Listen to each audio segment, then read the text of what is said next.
Hey guys, I'm back again with a slightly different project today because instead of using paint, we're going to be using paper and pencils. Any paper will work, same with any graphite pencil, that's like the gray ones that we use in school. Not going to be using colored pencils because it's a little bit more difficult. You want to be able to have like the freedom to erase and everything just because this is a new project. So I'm going to show you a few examples I did and then explain what we're really doing. So today we're going to be using geometric shapes like rectangles that you can see here in the stairs. This is like a little stairway. Or ovals, which you can see here, or circles, which are all over here. Squares, triangles, all of those. And we're going to be creating bigger, more complicated things like I did in these pictures.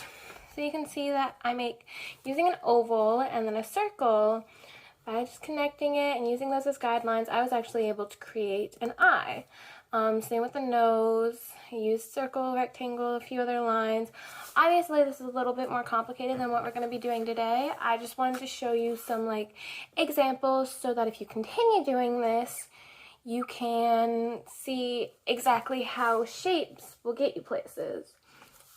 So basically every aspect of drawing is built off of shapes and just these things that you also can see in nature. There's this golden triangle that this really famous guy noticed. He didn't come up with it, nature came up with it a few years ago, and he noticed that a lot of things can fit in this into this triangle, specifically things in math. So we can see all of these cool shapes in nature and we don't even realize it's happening.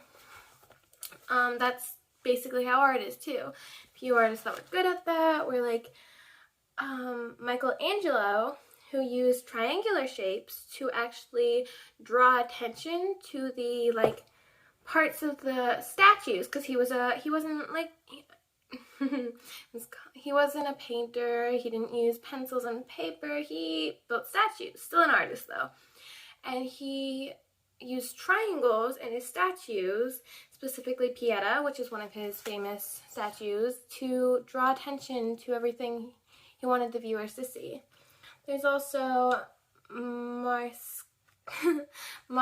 he has a weird name, Hartley, who in the painting Night and Some Flowers, and he uses circles, which he disguised to create this beautiful, colorful bouquet that is little artists can view and really understand what's going on with and it just built off this one simple shape that not everyone can draw a perfect circle. I can't even draw a perfect circle about half the time, but a lot of people can draw close to a circle. There's also MC Escher, which is actually my mom's favorite artist, and he used triangles and other shapes to create illusions in his paintings, to the point where he created these giant landscapes all with shapes, and they kind of were confusing. Stairs looked like they were going upside down, rooms looked inside out, but it's continuous and confusing, but in the best way to view. He's an amazing artist. I understand why my mom likes him so much. So now I'm gonna jump into this with us. I'm just gonna walk you through the steps, and we're gonna create some really cool drawings with just shapes. See you in a second. Okay, I'm back now with my paper. I'm actually going to turn it sideways because we need a little bit of a longer paper for this. Oh, wrong way. I'm going to turn it this way so I don't have things in my way. And we're going to start with an ice cream cone. Now I have two different pencils. One is for H and for B. This is a very advanced technique, probably something I didn't really get the hang of until this year, but basically they're just different hardnesses. H is always lighter than B, and it's the higher the number, the softer it is. So B, actually I think I got it backwards the first time. B is softer than H, which means it's darker. So for my shapes, I'm going to use the 4H pencil, and I'm going to outline them with 4B. You don't have to worry about this, just use one pencil. This is just something I'm doing because I want you guys to really see the full effect. So for our first shape, we're going to start with an upside down triangle. Simple, probably a little taller of a triangle, so you don't want it to be exactly perfect. You want the sides to be a little bit longer. let's see if you can guess what we're making. So we're going to start with our triangle. It doesn't have to be perfect in any sense, especially since we're going over it.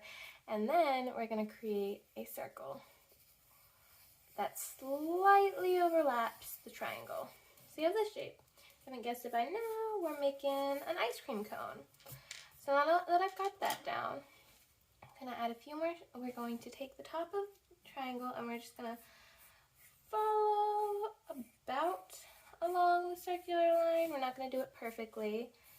And then there's the beginning of our ice cream cone. We are not done yet, but I just want you guys to see what this is. I'll give you a second to catch up if you need it. This is the basics. We're going to add a few more shapes, but this is the most important part. So I want you guys to have all the time you need to do this. You can also pause the video if I'm going too fast. Don't worry about keeping up with me.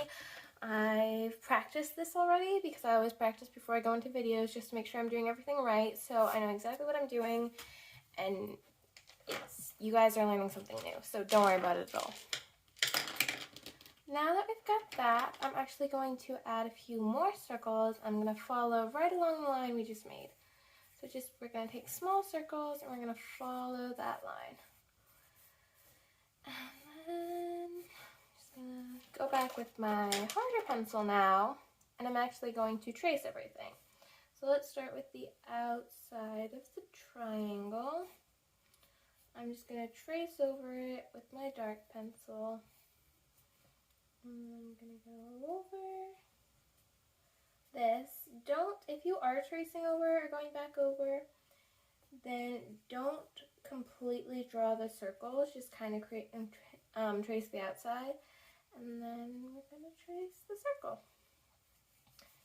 Ice cream cone's not yet done. We have one more thing to do. I'm going to take my lighter pencil. For you guys, you can just draw with lighter lines. And I'm actually going to create diagonal lines.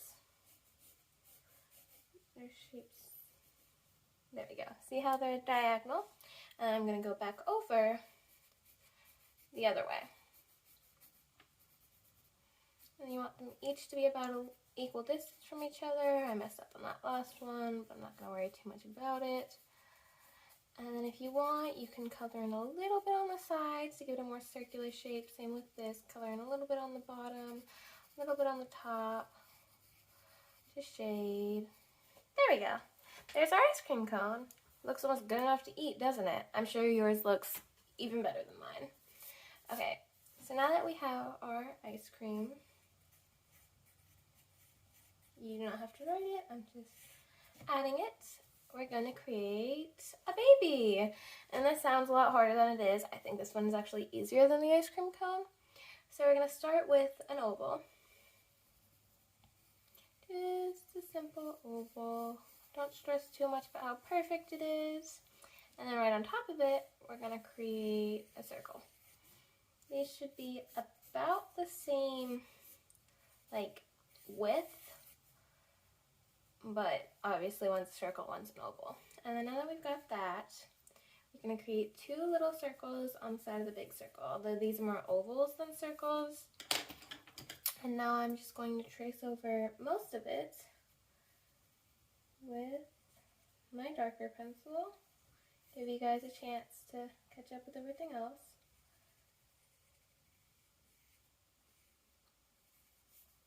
So you might be able to see how this is a baby already, because this is the head, these are the ears, and then this is the blanket in. But there's a few more details we're going to add to really give it the appearance. So first we're going to create a line that goes kind of diagonal like this at the top.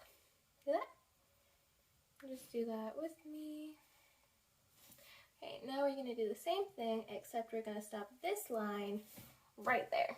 So that kind of looks like the folded blanket that the baby's in. And then I'm going to add a little face for the baby, and I'm going to do this with, I'll actually flip the paper over, with 3 simple steps. With these as the eyes. So they're kind of like little, have you ever seen like birds and photos? It's kind of like that, except they're separate. And then we're not going to add a nose, and then we're just going to do a smile. I'm sure you all know how to do that.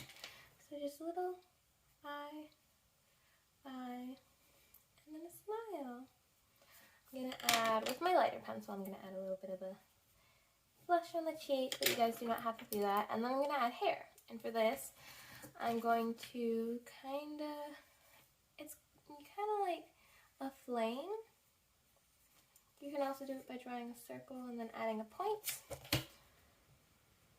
So just like that, your little circle with a point, and then just a few more like squiggly circles down the head. There we go, now it has hair. And there's your baby. I'm just gonna outline the ears a little bit more. There's our baby. Forgot to put the point on the exclamation. Okay, final and the most fun thing to create, we're gonna create a tree.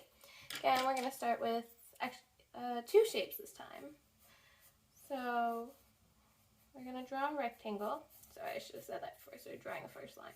Just a thin little rectangle and a very, very light circle above it. Okay, now with our circle, I'm going to do this with my darker color. This part's probably the most complicated. We're going to create squiggly lines around it. So watch me do it before you start. We're just going to create little bumpy squiggly lines around the circle so it looks more like a tree. And these can be different shapes. They don't have to be perfect because usually a tree isn't. So now we have our little tree. And we're actually right inside the circle. So we're going to do this a second time. Right inside the circle, we're going to create disconnected squiggly lines wherever you feel like you need them. Probably a few more, just like that. And now with in a darker shade again, I'm going to create little, like the baby eyes, I'm just gonna, but like sideways, and they're gonna go away from the tree, like a trunk. So we're gonna do this, we're gonna kind of do it, tracing the rectangle. Oop, I messed up. And we're just gonna go down. And these are gonna be our roots. Finally, we're gonna add a few little lines on the trunk, maybe a few more little squiggly lines for our tree, and look at that! Yours looks so good. I almost feel like apples are gonna start growing off of it. This is so amazing. You guys are mini artists now because these are the best things I've ever seen. These are amazing, and I'm sure yours are just as good. Now you can show your friends all these cool tricks. You can be like, look, I can draw a tree and a baby. Drawing people is a big step, and you just did it all like that. That was so amazing, guys. Okay, now that we have that done, for once we don't have to wait for something to dry, just keep experimenting with this. Maybe see what shapes you can see in nature. Like, for example, like here, I have this little fake plant on our watering can. There's a circle, there's a cylinder, there's little circles on these plants. I'm sure you could draw that. There's little hearts on the ends of these, actually. These are made out of a million little circles, stuff like that. Find what you can see in nature and then try drawing it, maybe. Okay, now that we're done with that, I hope you guys have an amazing day. I'll see you guys next time, and keep drawing in the meantime. Enjoy art, experiment with art, have fun. Bye, guys.